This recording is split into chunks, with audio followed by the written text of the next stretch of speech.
तो ये ना सबसे इंटरेस्टिंग पार्ट होता है ऑस्ट्रेलियन में सुपर मार्ट में जाने का, कि आप जो भी सामान खरीदते हो उसे आपको खुद को भी स्वाइप करने को मिल जाता है। लाइक चेकआउट आप खुद से कर सकते हो। तो आप देख सकते हो जैसे मैं कर रहा हूँ सारे आइटम एक एक करके चेकआउट करने को।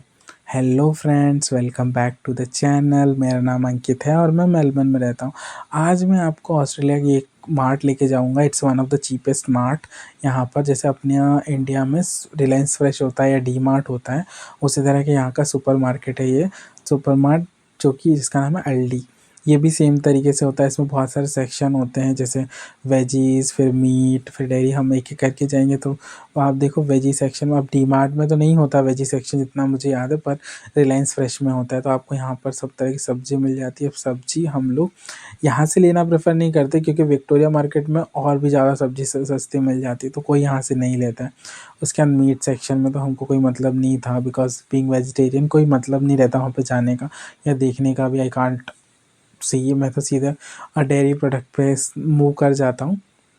डेयरी प्रोडक्ट में भी सब कुछ मिल जाएगा आपको, जैसे चीज़ हो गई, या फिर मिल्क हुआ, बटर हुआ, जूस हुआ।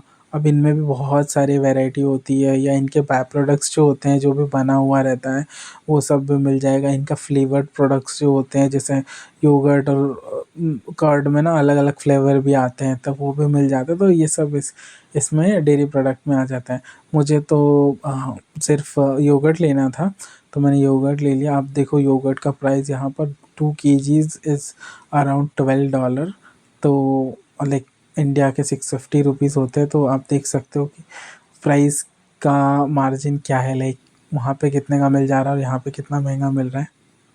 फिर मैंने फ्लेवर्ड मिल्क लिया, और आप देखो यहाँ पे ना मिल्क जो नॉर्मल रहता है ना, वो केन्स में मिलता है। अपने यहाँ जैसे ना पाउच में मिल जाता है, या अपने यहाँ दूध वाले भैया आते हैं। कुछ बड़ी बड़ी सिटीज़ में हो गया है वहाँ पे भी केन में आने का, पर इन जनरल यहाँ पर ऐसा ही होता है कि यहाँ पे पाउच में नहीं मिलता है दूध। ये भाई सब तो हट ही नहीं रहे थे। हाँ, तो फिर मैं स्नैक सेक्शन की तरफ चला गया, कुछ ना चिप्स और बिस्किट लेने के लिए। एक और बात आप देखना, मतलब जितना है कि अल्डी में ना यहाँ पर क्या रहता है कि अपने यहाँ भी होता है ये चीज़ कि बहुत सारे ना प्राइस बढ़ाकर बताते हैं, फिर बाद में उन प्राइस को ऑफ़र लगा के बेच देते हैं। ये तो हाफ़ है हाफ़ है। अल्डी में ऐसा नहीं रहता, यहाँ पे जेन्युइन प्राइस ही होता है। यहाँ पे बहुत कुछ चेंज ने आपको नहीं मिलेगा कि पिछले हफ्ते ही तो इतना कम था आज हाफ़ हो गया, वैसा कुछ करते नहीं है लोग। जेन्युइन जो प्राइस है वैसा का वैसे ही लगा के दे देते हैं। एक और चीज़ ना कि इसमें ना बहुत ज़्यादा यूरोपियन टच है, क्योंकि अल्डी यूरोप में भी है बहुत ज़्यादा। इसमें यूरोपियन टच बहुत ज़्यादा है। आपको अलग अलग तरह के पास्ता मिलेंगे, जैसे कि स्पैगेटी हुआ, स्पाइरल हुआ, मैक्रोनी, हर तरह का पास्ता यहाँ पर है। और हर तरह की सॉस, मैंने जो पास्ता सॉसेस देखी, इतनी वैरायटी मैंने तो पहले नहीं देखी थी।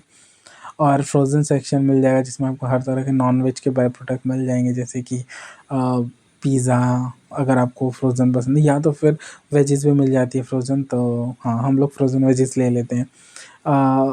आइसक्रीम भी मिलती है जैसे, बट अभी ना यहाँ पर स्प्रिंग सीज़न है अभी। अब आएगा समर, लाइक 1 डेढ़ महीने में समर आ जाएगा यहाँ पर, तो फिर आइसक्रीम लेने वाली बात रहेगी। तो हाँ, तब तक के लिए वेट करते हैं, फिर आएँगे लेने के लिए आइसक्रीम भी। बट हाँ, लॉट ऑफ वैराइटीज़ उसके अंदर भी अलग अलग मिल जाती है, डब्बे, कोन, हर तरह का। जैसे इंडिया में नहीं मिल जाता वैसे ही। अब ब्रेड सेक्शन देखो अगर आप, तो ब्रेड में रोटी, हर तरह की ब्रेड। यहाँ पर ना ब्रेड में जनरली एग होता ही है। तो being a vegetarian I don't prefer eating और टेकिंग ब्रेड फ्रॉम हियर। मैं वही लेता हूँ जिसमें एकदम लिखा रहता है सूटेबल फॉर वीगन्स, तो वही वाली लेता हूँ सिर्फ। फिर हम लोग चले गए स्पेशल बाय सेक्शन में। स्पेशल बाय सेक्शन में क्या होता है, जो भी प्रोडक्ट उनके थोक में बेचने के होते हैं, या बहुत ज़्यादा उनको ऑफ़र में देने रहते हैं ना, ये पर बहुत कुछ नहीं मिलता ऑफ़र में, ऐसे इनकी आपको $1-2 का डिफरेंस मिलेगा 20, 22, 25 डॉलर की सामान पे। तो वही रहता है। या तो फिर ना स्पेशल बाय में वो चीज़ें आ जाती हैं जो कि अलग से, जैसे कि कभी कपड़े, रेनकोट आ गया, छतरी आ गई, चॉपिंग बोर्ड आ गया, इस तरह की सारे सामान, मैट हो गया, या न्यूटेला, या चॉकलेट्स के अलग अलग सेक्शन। जब ना जैसे अभी दिसंबर जो जाएंगे तो बहुत सारे चॉकलेट के ऑफ़र्स आ जाएंगे कि बहुत बड़े बड़े पैकेट चॉकलेट के मिल जाते हैं। या तो फिर छोटे छोटे टिफ़िन बॉक्स, इस तरह की हर तरह की चीज़ें ना स्पेशल बाय में डाल के निकाल देते हैं। इट्स लाइक कि जनरल ग्रॉसरी का आइटम रहेगा जितना भी कुछ है। ये सब करने के बाद हम लोग मतलब मैं निकल गया कि भाई अब तो जल्दी चल के चेक इन भी करना है, बहुत टाइम हो गया था देखते-देखते। और सारा सामान खोजते-खोजते टाइम हो ही जाता है। तो यहाँ पर 2 ऑप्शन रहते हैं, एक तो आप देखोगे वो लेडी है, वो कैशियर है, आप वहाँ पे जाके कैश में चेकआउट कर सकते हो या तो सेल्फ कर सकते हो। तो मैंने सेल्फ चेकआउट का ऑप्शन चुना, मतलब मैंने सोचा कि सेल्फ चेकआउट में चलते हैं। तो सेल्फ चेकआउट में क्या रहता है ना कि खुद से अपना बास्केट रखो और जो-जो भी आइटम आपने खरीदे हैं, आप देखो इसमें ना मैंने पुराना जो वूली से खरीद के लाया था वो भी बैग है, पर किसी ने कुछ नहीं बोला, उसको रख के रखा हुआ था मैंने। मतलब इतना ट्रस्ट रहता है कस्टमर और वो ग्रोसरी स्टोर के बीच में। फिर मैंने सारा सामान स्कैन किया, पे किया और घर की तरफ निकल गया। आई होप आपको ये वीडियो पसंद आया हो। Please like, comment, share and subscribe. और आपको अगर इसी तरह के वीडियो देखने हैं तो स्टे ट्यून्ड एंड मुझे